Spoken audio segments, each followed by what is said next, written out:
Hi garden friends! This is an unusual style of video for me as I am not in my garden today. While it is cold outside, I am setting up my garden bullet journal for 2024 and I am bringing you with me. I have this beautiful notebook from Archer and Olive. I absolutely love their notebooks. And I have a bunch of different supplies from different places. I will share with you what I'm using in the description box below. I am starting with some painting. I am going to be doing quite a bit of painting in this journal.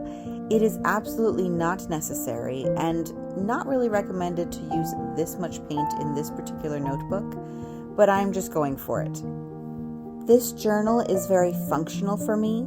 This is the third year I will be using a garden bullet journal, and I am very excited to share with you all the pages I'm going to make. But it is also a creative outlet. I will be working on it a little bit at a time as I can over my winter break and probably into January and February.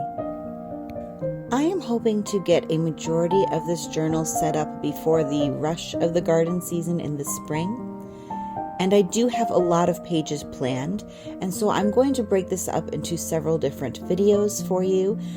So this video is part 1, and it will be on my general pages at the beginning of my journal, as opposed to specific areas of my garden or pages for these specific seasons and months. Since there is a beautiful moon with flowers on the cover, I am using the moon as a loose theme for these general pages. This page is simply a title page. I wanted to echo the gold flowers on the other side of the page and also the image from the front of the journal. In case it is not obvious, I am not a professional artist. I just do this for fun.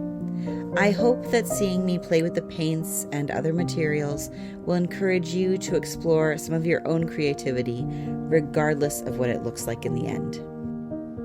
I am decorating this page in a scrapbooking style with paper I saved from packaging and stickers. I very much enjoy these alphabet stamps, and you will see them multiple times. My handwriting is not the best, and I like the aesthetic of the stamps. This first full spread will be an index. I don't find myself using the index that often, but it feels weird not having one.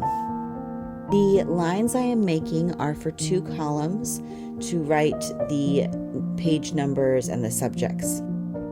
The quote I am adding is, "My garden is my most beautiful masterpiece," by Claude Monet. Many of Monet's paintings were done in his garden at Giverny in France, including his lily pond and bridge paintings. The house and gardens are maintained as a museum now, and one day I will visit them. In the meantime, I enjoy pictures and videos online. His gardens are inspirational, so I wanted the quote here to remind me of them. I am adding a lot of stickers and washi tape here. After I have finished this page later on, I decided there was too much going on, and so I will come back and remove some of the washi tape off camera. So when we flip through at the end, you will notice that. Turning the page, and I am back to painting again. I am only painting the top third of the page, and I am trying to create a fade from light blue to darker blue to a purple pink. I will do the same but reverse the colors on the next spread.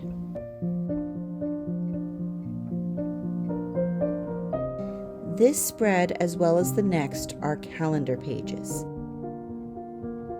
They will have mini calendars for each month and a line for each day so that I can note things such as frost and other weather extremes, and observations such as the lilacs are blooming and the return of the red-winged blackbirds.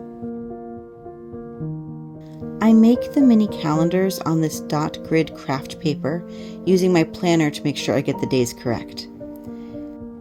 Then I cut them out and use double-sided tape to put them in the notebook.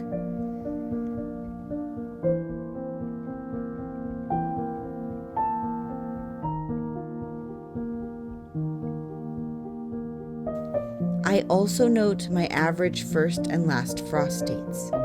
If you want to find yours, I like the Farmer's Almanac online tool. You just put in your zip code and it will tell you your average first and last frost dates.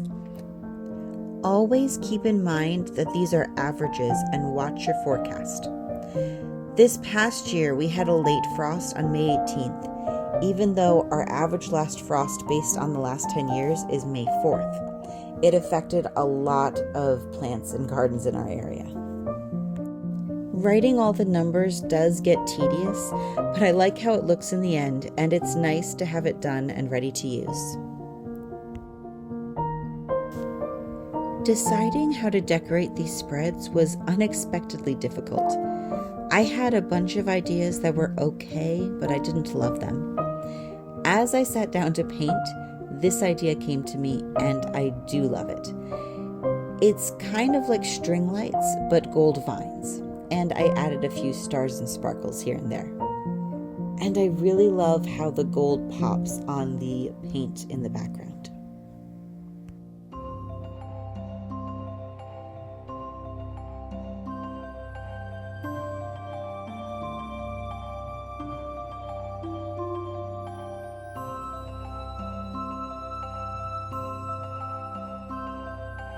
The next spread is back in the scrapbooking style. The right side is going to be a monthly rain tracker.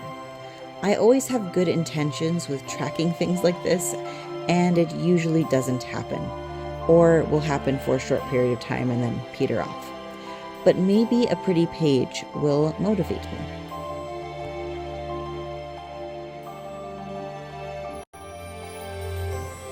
The rain tracker is a simple graph with the months across the bottom and the inches of rain up the side.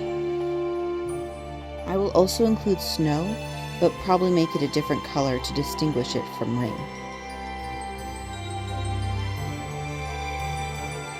We usually get a good amount of rain here in Vermont, but 2023 was especially wet, whereas 2020 and I believe 2021 were on the drier side.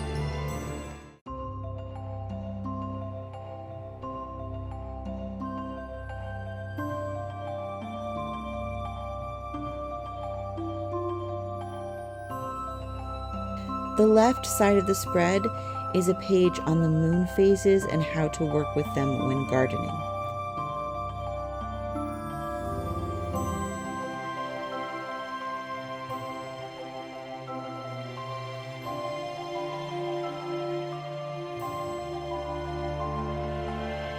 I will have the phases themselves marked in my calendar for each month. This is just notes on each phase. I did a video on gardening by the moon if you want to learn more. I like that these pages turned out cohesive with the moon theme, even though they have distinct purposes.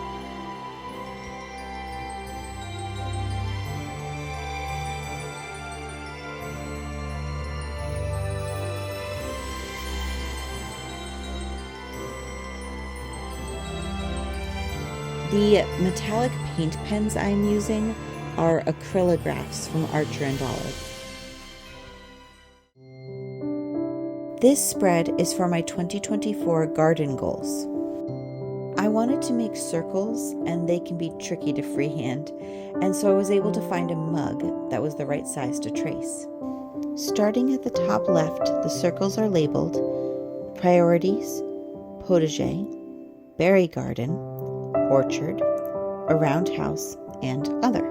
I included my priorities first to help me stay focused on them. They are 1. To grow food, 2. Cut flower bouquets, 3. Encourage and provide for birds and pollinators, 4. Plant pretty plants, and 5. Create spaces to enjoy the garden.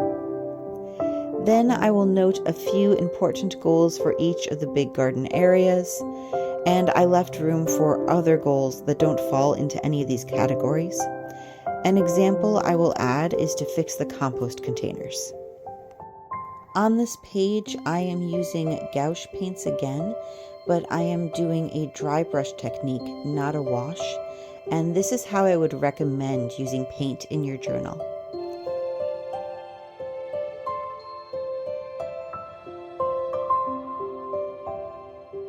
I spent quite a while on this painting, and I think it was the most enjoyable part of the setup for me.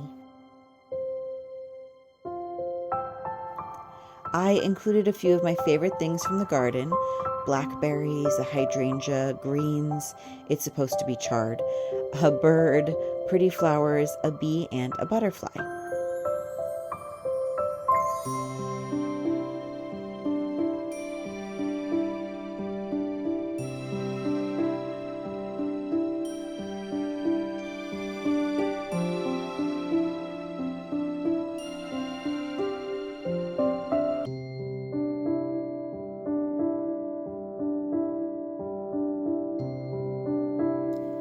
I could have added more. There's quite a bit of white space, especially on the top left.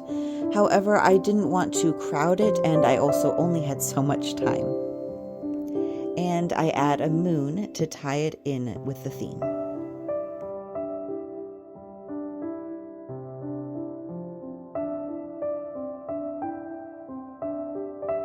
So here I am writing in the goals.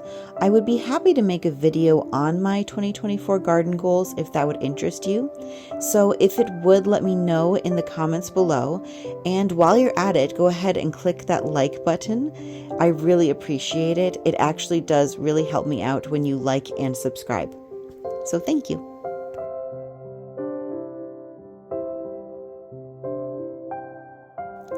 Okay, next page is for my houseplants. This is a new page for me this year. I have been acquiring more houseplants and I'm learning how to care for them. This page is to track watering, fertilizing, and repotting for each plant. I put the weeks of the year by number across the top, and then I highlighted the weeks based on the month. So for example, January is weeks 1 through 4, February is weeks 2 through 8, March is weeks 9 through 13, and so on. This will help me keep track of where I am in the calendar year. The plants will go on the left side.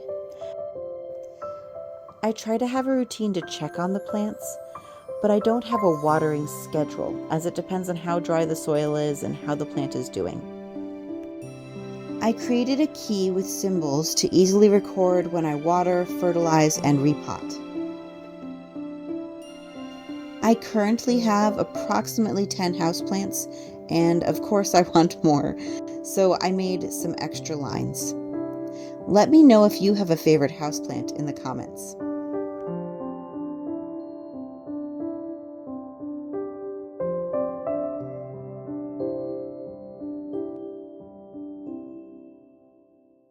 This is another houseplant spread. This one is for me to have information on the various houseplants that I have. I'm trying to make it look like plants on a shelf with the information below, and I did leave room for some extra plants.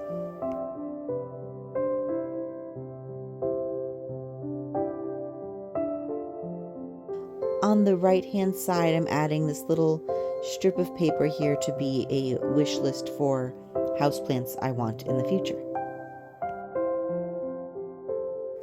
I started putting a few plants in here so you can get an idea, but I'm going to add the rest later.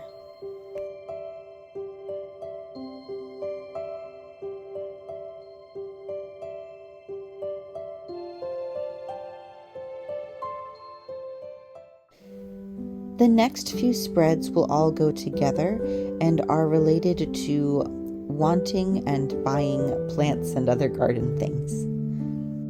You can see here I have cut the edge of the page and added washi tape. I like how it looks, and it will help make several spreads feel like one section.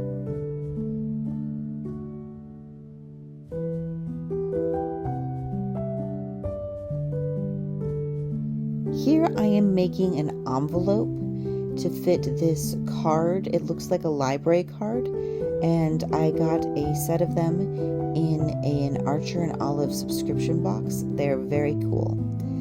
They will be in my way of tracking orders I have placed online. I do usually place a few orders during the winter to be delivered in the spring. In particular, when I order fruit trees, I often order young fruit trees to be delivered bare root. My favorite place to order them myself is Fedco Trees. They are based in Maine, so if you are also in the New England area or even on the East Coast, that might be something for you to look into. I have also ordered plants from Stark Brothers and Proven Winners. Last year I ordered all those little North Star boxwoods and some other things from Garden Crossings, so I'll link that video below as well. But the idea here is for me to make notes of my orders so that I can keep track of what I expect to come in the spring.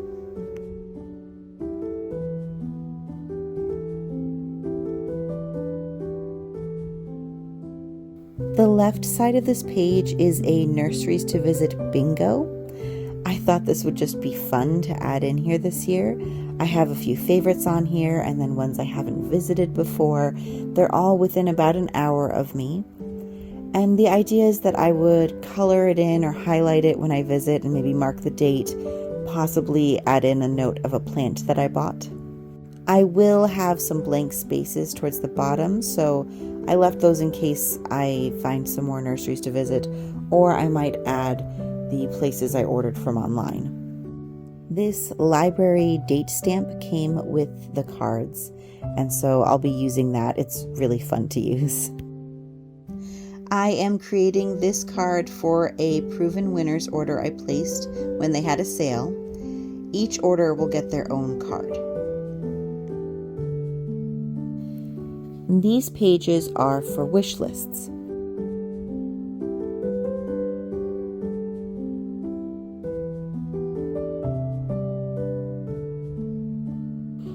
The first page of the list has a piece of paper so that I can just scribble down ideas and plants I want, and then I can remove it or replace it if it gets really messy and unwieldy. Here I am cutting down a few more pages that are part of the wish list section.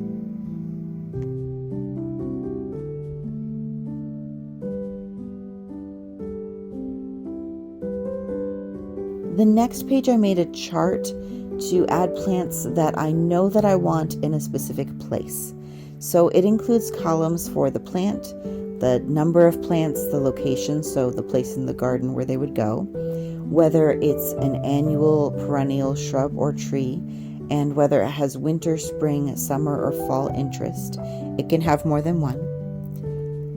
And I should prioritize getting these plants that are on this more specific list before getting other random plants. I added this same chart with the columns on 2 more pages. I do want a lot of plants.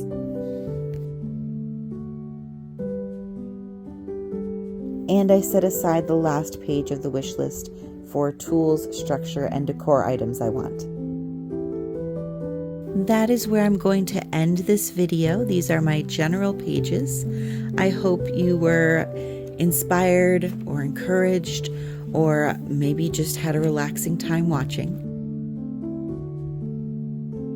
The next group of pages will be more on specific areas of the garden and some groups of plants. And from there, I will make videos for the different season and month pages as well. So make sure you're subscribed and hit that notification bell if you want to be notified when those videos come out.